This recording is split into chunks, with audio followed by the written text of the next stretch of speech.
Have you ever prayed for a miracle and felt like God was too late? Have you ever wondered why He didn't answer when you needed Him most? Why He seemed silent while everything around you was falling apart? The story of Lazarus reminds us that God's timing is not our timing, and what looks impossible to us is never impossible for Him. Lazarus was very sick. His sisters, Martha and Mary, loved Jesus deeply. They immediately sent word to Him, "Lord, the one you love is sick." They believed that if Jesus came quickly, everything would be all right. But something unexpected happened. Jesus didn't come. He stayed where He was for 2 more days. Can you imagine how they must have felt? Every hour they waited, Lazarus grew weaker, until finally, he died. Their hope died with him. By the time Jesus arrived in Bethany, Lazarus had already been in the tomb for 4 days. There was no question anymore, no possibility of recovery, no human solution.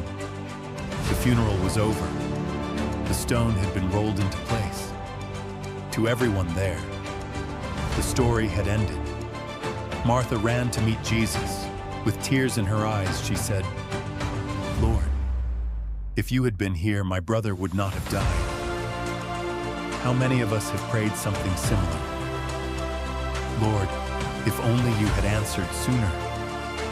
If only you had opened that door. If only you had healed them. If only. But Jesus wasn't finished.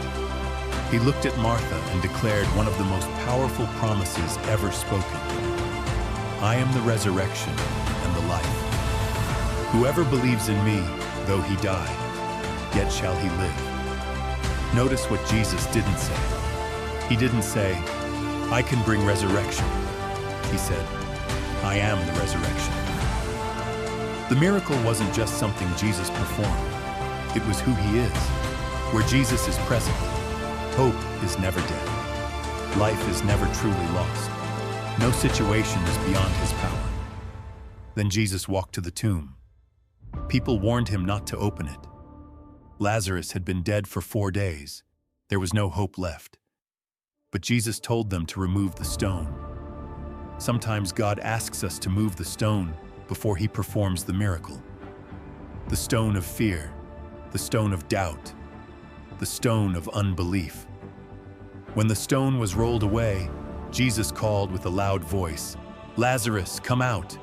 And the impossible happened. The man who had been dead walked out of the tomb, still wrapped in burial cloths, alive. Can you imagine the silence turning into amazement, the tears becoming joy, the mourning becoming celebration? Only Jesus could turn a funeral into a testimony.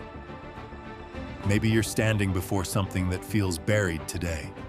A dream, a relationship, your peace, your faith. Perhaps you've already accepted that it's over. But remember this: Jesus specializes in situations everyone else has given up on. When people see an ending, God sees a beginning. When the world says nothing can change now, Jesus says, "I am the resurrection and the life." His power is not limited by your circumstances. His promises are not limited by time. His love is not limited by your failures. Whatever feels dead in your life today, bring it to Jesus. Because the one who called Lazarus out of the grave is still calling people from hopelessness into hope, from despair into peace, from darkness into light, and from death into life. No tomb is too sealed. No heart is too broken. No life is too far gone. Because our greatest hope has never been in our circumstances. Our hope has always been in Christ, the one who still declares to the world, "I am the resurrection and the life.